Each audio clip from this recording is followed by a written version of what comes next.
আওয়ামী লীগকে যদি কেউ পুনর্বাসিত করতেও চায়, সে পারবে না।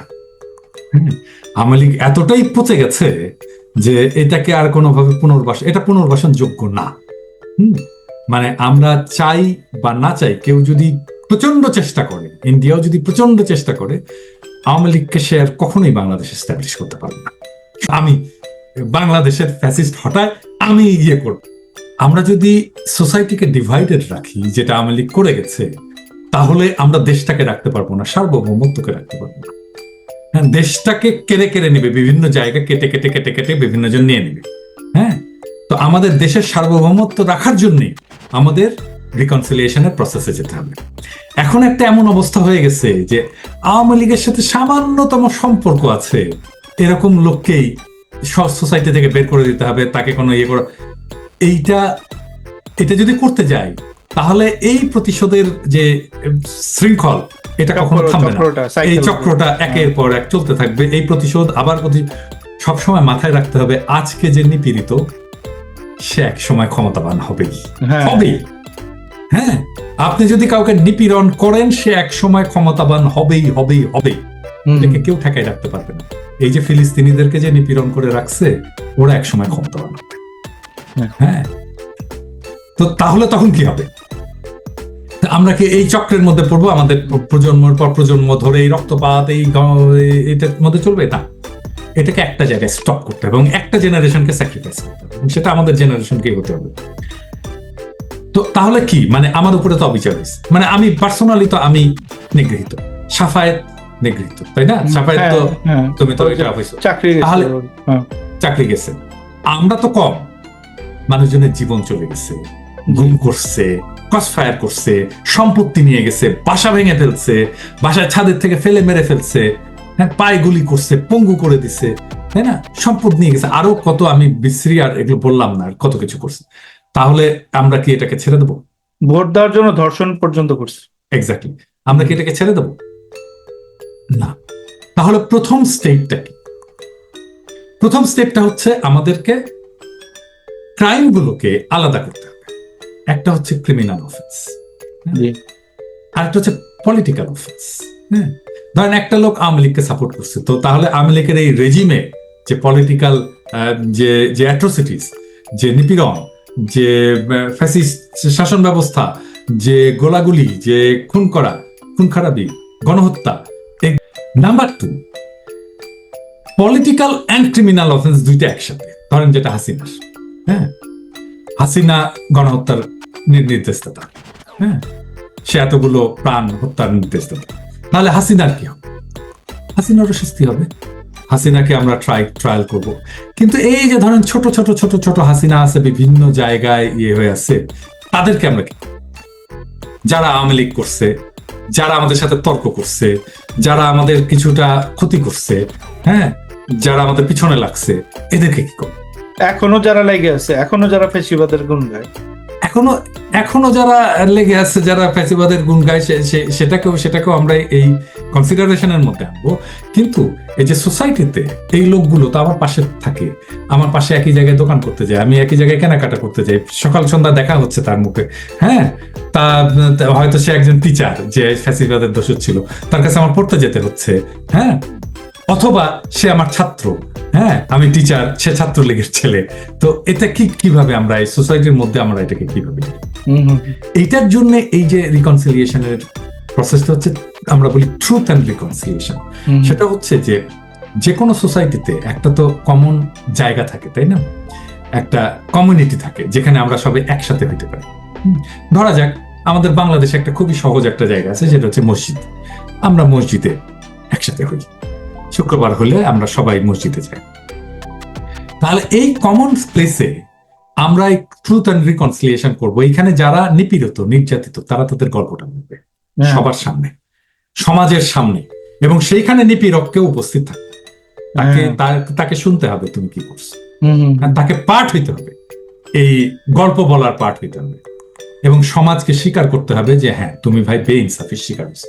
এখন যে তোমাকে বেইনসাফি করলো, তাকে বলতে হবে যে বলো এখন তুমি কি করবা, তোমার কি বক্তব্য আছে। তুমি একটা হইতে পারে সে অস্বীকার করতে পারে, হ্যাঁ, একটা হইতে পারে সে স্বীকার করে অনুতপ্ত হইতে পারে। এটা হচ্ছে বেস্ট পসিবল সিনারি। যদি সে অনুতপ্ত হয়, স্বীকার করে, তাহলে কিন্তু ব্যাপারটা মিটে যায় এখানে। হ্যাঁ হ্যাঁ, সাইকেলটা কমপ্লিট হয়ে যায়। আমি আমার নিপীড়নের কথা বললাম, আমার বেনসাফিয়ে আমার উপরে যেটা হয়েছে সেটার কথা আমি বললাম। আমি নিপীড়িত হিসেবে যেটা চাই সেটা হচ্ছে আমি অ্যাকনোলেজমেন্ট চাই যে আমার উপরে যে নিপীড়ন হয়েছে এটা সমাজ যেন অ্যাকনোলেজ করে, সমাজ যেন মনে রাখে। মনে রাখা দরকার তো, কারণ আবার আর এরকম একটা ঘটনা ঘটবে।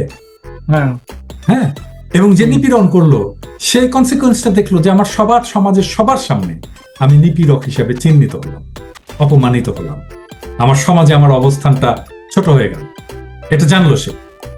এইটাই হচ্ছে বেস্ট পসিবল সিনারিও। এই যে এই জিনিসটা আমাদের প্রত্যেক পাড়ায় পাড়ায় পাড়ায় মহল্লায় এটা আমাদের করতে হবে। যদি আমরা করে ফেলতে পারি, আমরা একটা বড় ধরনের অংশকে, এখন যারা স্বীকার করলো না, তখন আমাদের সমাজের দায়িত্ব পড়ে যায়। সে যেটা বলছে সেটা তো সত্য বলে আমরা মনে করছি এবং সে সেটা স্বীকার করলো না, তাহলে এটা আমাদেরকে ফার্দার স্টেপে যেতে হবে, আমাদের একটা ক্রিমিনাল প্রসিডিউরে যেতে হবে।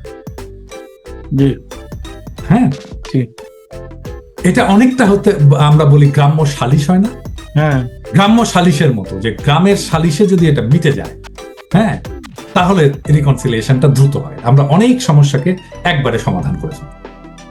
এটা দাদা একটা কোয়েশ্চেন হলো যে এটা আমরা কত দ্রুত করতে পারবো, বা এটা বাংলাদেশের মানুষ বুঝতে পারবে? এই যে আপনার মুখ থেকে বের হলো বা আমরা বলতেছি এটার জন্য, এটা কত দ্রুত মানে আমরা করতে পারবো? কারণ এটা যত দ্রুত করতে পারবো আমার মানে তত তাড়াতাড়ি আমরা এটা দ্রুত হওয়ার প্রসেস হচ্ছে প্রফেসর ইউনূসকে বলতে হবে।